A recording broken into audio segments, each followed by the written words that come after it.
Good morning बच्चों। आज हम छठी की पुस्तक रुनझुन के 5वें अध्याय चेतन की वीरता कविता के अभ्यास प्रश्नों को पढ़ेंगे।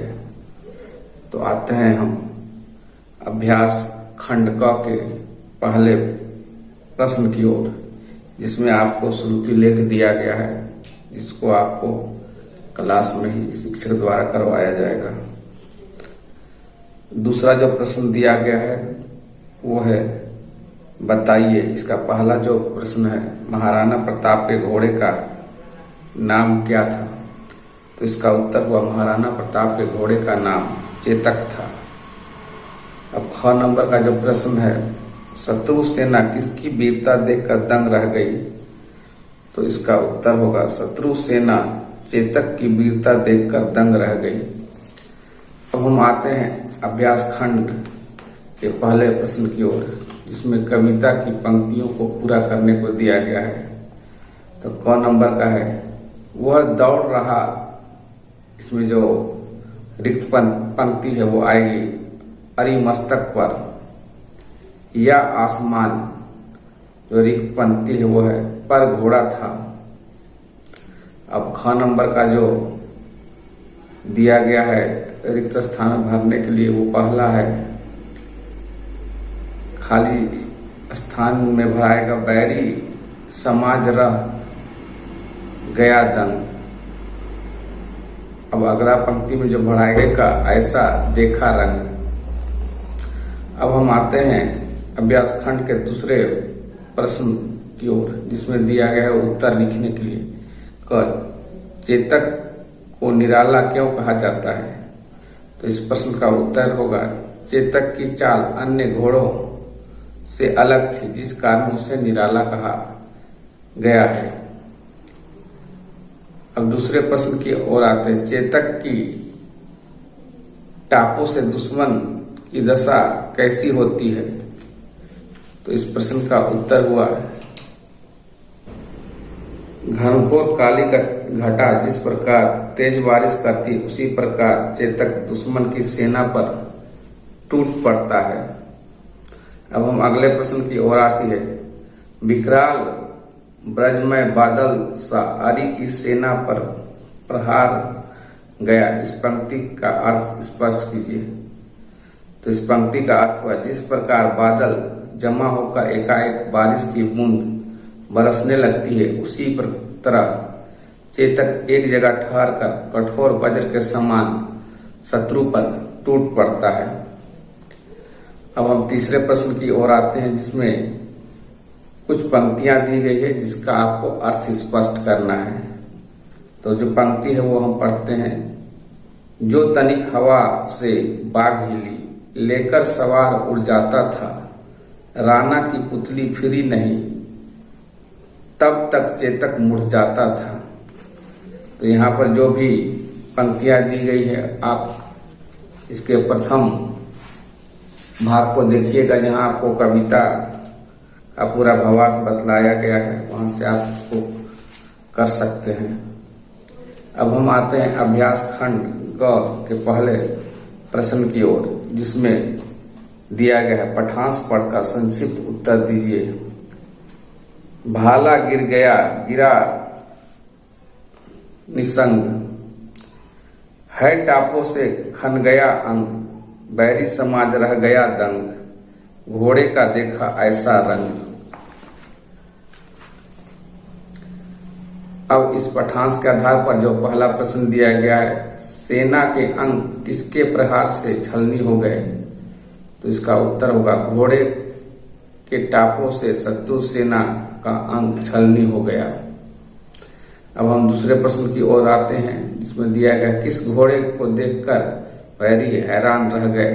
तो इसका उत्तर होगा चेतक को देखकर बैरी हैरान रह गए। अब हम आते हैं अभ्यास खंड घ के पहले प्रश्न की ओर, चेतक के तन पर महाराणा प्रताप को ओढ़े क्यों नहीं बरसाने पड़ते थे, ऐसा क्यों? तो इस प्रश्न का उत्तर हुआ चेतक महाराणा प्रताप के कुछ कहने से पहले ही सब कुछ समझ जाता था और उसी के अनुरूप अपना कार्य करता था, जिस कारण उसे कोड़े बरसाने की जरूरत नहीं पड़ती थी। अब दूसरा जो प्रश्न दिया गया, क्या जानवरों से काम करवाने के लिए उन्हें को पीटना चाहिए? तो इसका उत्तर होगा, हमें जानवरों से काम करवाने के लिए उसको पीटना नहीं चाहिए, हम उससे प्यार से भी काम करवा सकते हैं। अब हम आते हैं अभ्यास खंड अंग के पहले प्रश्न की ओर। इन वाक्यों में रंगीन अंशों के लिए सामान्य क्रिया या संयुक्त क्रिया लिखिए। तो यहाँ क नंबर का जो दिया गया है लाइन, चेतक सरपट दौड़ा, तो यहाँ पर दौड़ा को रंगीन किया गया है, यह सामान्य क्रिया हुई।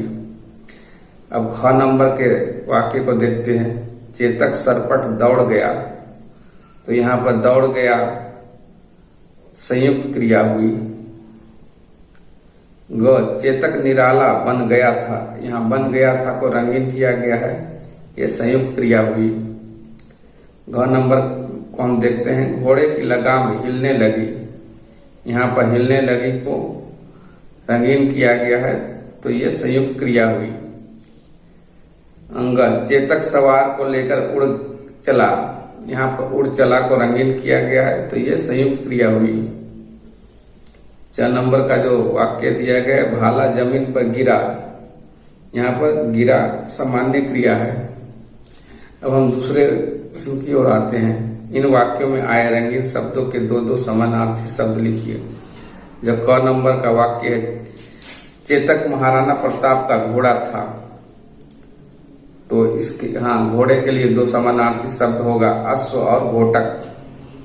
अब ख नंबर का जो वाक्य है, महाराणा प्रताप ने तलवार से वार किया, तो यहाँ तलवार को रंगीन किया गया और तलवार का जो 2 समानार्थी शब्द हुआ, कृपाण और खड्ग।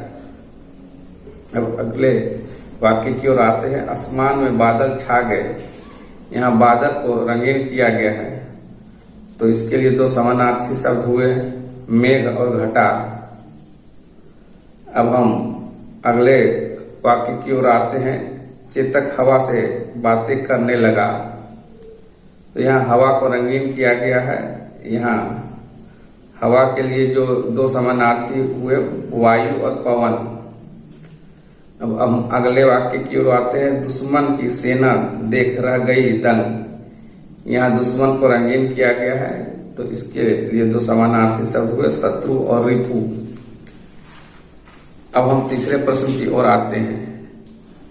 इन शब्दों का वन विच्छेद या वन संयोग किया गया है। पहला जो शब्द है निर्भीक,